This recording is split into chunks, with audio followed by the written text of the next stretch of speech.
On the 23rd of August, 1950, an admiral stood up in a room in Tokyo. He gave his professional opinion of Douglas MacArthur's plan. The operation is not impossible, but I do not recommend it. That was Rear Admiral James Doyle. He was the man who would have to run the landing. 3 weeks later, they ran it anyway. Here is what was on the table. American and South Korean forces had been pushed into the southeast corner of Korea, a pocket called the Pusan Perimeter. They had been losing for 3 months. Lose that pocket, and the peninsula is gone. MacArthur's answer was to put an army ashore at Inchon, a port 200 miles behind the enemy. To reach it, ships had to thread a narrow channel with currents up to 8 knots. There were no beaches, only mudflats at low tide and stone walls at high tide. The tide itself moved about 30 feet, nearly 9 meters. Landing ships needed 29 feet of water to clear that mud.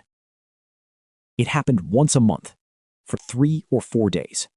Miss the window, and the fleet sits down on mud, inside range of the guns. Marines would climb seawalls 4 to 5 meters high, on ladders, out of open boats. The Joint Chiefs of Staff did not want to do this, and every single reason this landing should have failed was the reason MacArthur chose it. The textbook answer here is not cowardice. It is doctrine, and the doctrine is sound. An amphibious landing is the most dangerous operation in war. Your force is split between ship and shore. For a few hours, it can be destroyed piece by piece. So the rules exist for a reason. Rule 1. You land where the water behaves. A wide beach, a gentle slope, a tide you can predict. Inchon fails every part of that. And that rule was written in blood. Recently, 7 years earlier, at Tarawa, planners expected 5 feet of water over the reef. A neap tide gave them 3. The landing boats drew 4. They stopped on the coral. Marines went over the side and waded hundreds of yards into machine gun fire. Of the 5,000 men who landed, about 1,500 were killed or wounded on the first day. Same Marine Corps, same ocean, 7 years. So when the Navy looked at a 30-foot tide at Inchon and went pale, that was not bureaucracy. That was memory. Rule 2. You land where you can be reinforced. At Inchon, the falling tide would strand the landing ships for hours. If the first wave met a real defense, nobody could reach them. Rule 3. You do not assault a city from the water. You land on open ground and move inland. Inchon meant fighting through docks and streets. And there was a serious alternative. Kunsan, further south. Stable tides, actual beaches. Everything Inchon did not have. The Joint Chiefs were not being timid. Pulling a Marine division out of the Pusan fight was its own risk. Gamble at 200 miles away, and you could lose both battles. General Lawton Collins, the Army Chief of Staff, was not convinced. Admiral Doyle would not recommend it. These were not clerks. These were the men who had run the Pacific landings. Any rational commander would have landed at Kunsan. MacArthur chose Inchon. He chose it because it was impossible. That is the whole argument. And he made it out loud, in that room. The North Korean command had the same tide tables, the same seawalls. They had reached the same conclusion the Americans reached. Nobody would try it. So they did not defend it. As MacArthur himself later told it, he put it this way: the very arguments made against the plan would guarantee him surprise, because the enemy commander would reason that no one would be so brash as to make such an attempt. Be careful with that sentence. There was no recorder in that room. The version in his memoir does not match every other account. But the reasoning itself is not in dispute. The official Army history states it plainly. The North Koreans considered a landing at Inchon impossible. And because of that, the landing force would achieve surprise. He closed by telling the Navy that the Navy had never turned him down yet. Then he named the date, the 15th of September. The next workable tide after that was the 11th of October. Roughly 250 ships. 75,000 men, all of it aimed at a harbor his own admiral had just refused to recommend. If this failed, there was no second plan. So why did it work? Start with what MacArthur knew that Washington did not. Nothing. He had no secret intelligence. He had something stranger. He could read the enemy's conclusion because the enemy was working from the same evidence. Every reason to say no was also a reason the enemy did not build defenses. That list was not a risk assessment. It was a map of where the enemy was not looking. Now test it against what they found. Inchon was the port that opened the road to Seoul. Seoul was the capital, and the supply junction feeding every North Korean unit fighting down at Pusan. It was held by roughly 2,000 men. Wolmi-do, the island that locks the harbor shut, cost 14 American casualties to take. MacArthur's theory was not confirmed by winning. It was confirmed by what was waiting when they arrived. Hold that thought for the verdict. Second layer. What was the real death rate of the safe option?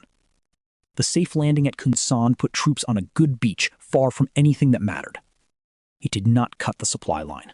You would still have to fight north on foot into the same enemy, the same way the Americans had been losing for 3 months.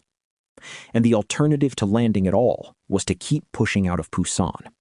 MacArthur told the Tokyo meeting exactly what that meant: a bitter Korean winter campaign. The safe door was not safe. It moved the bill, and it paid in months and in men. Third layer. What did waiting cost? Here, history ran the experiment for us. The North Koreans had naval mines, Soviet mines, with Soviet technical advisors. Some had already been shipped to Inchon.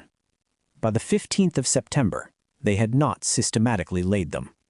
1 month later, at Wonsan, that same American Navy hit a properly laid minefield. The landing was delayed so long that South Korean troops took the city by land first. Wait for the October tide, and Inchon probably becomes Wonsan. Now the part that was not skill. Typhoon Kezia sat across the route. The fleet sailed a day early to beat it. On the 13th, the storm turned northeast and missed them. MacArthur did not arrange that. The minefield in the main channel was spotted because low water exposed it, and the main landing had about 2 hours of daylight. Evening high tide came 27 minutes after sunset. The first wave went over the seawall at 17:33. The result came fast. The 8th Army broke out of Pusan on the 16th. By the 22nd, the North Korean army around the perimeter was in full retreat. 2 more notes, because the record deserves them. Seoul was declared liberated on the 25th of September. That declaration was early. The last North Korean units were not cleared out until the 28th. And the casualty figures disagree. Sources run from about 220 total, up to more than 200 killed, with 800 wounded. The full Inchon and Seoul campaign cost around 3,500 Allied casualties. The case for genius. He identified an asymmetry that nobody else would act on. He stated it in advance, and he was proved right. A garrison of 2,000 men in the most important port on that coast. He also read the clock correctly. The window was closing. Wonsan showed exactly what closing looked like. The case for luck. A typhoon changed course. A minefield went unlaid. A landing that needed the last 2 hours of daylight got them. Remove any one of those, and the same decision produces a catastrophe. Our standard does not move. Genius is when the logic works before you know the outcome. By that standard, the core reasoning at Inchon is real.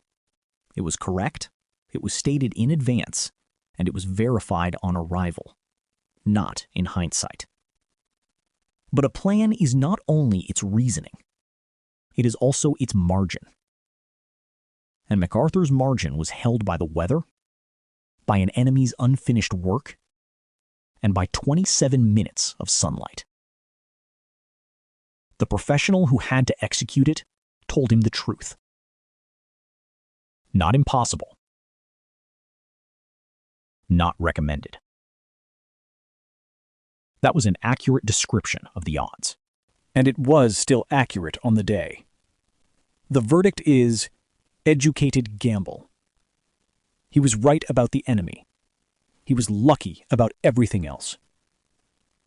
That's my verdict. What's yours? Here is the question. If your reasoning is correct, but your margin is 0, was it still a good decision? For the opposite case, watch the FedEx file. A man with no logic and no margin, who won anyway.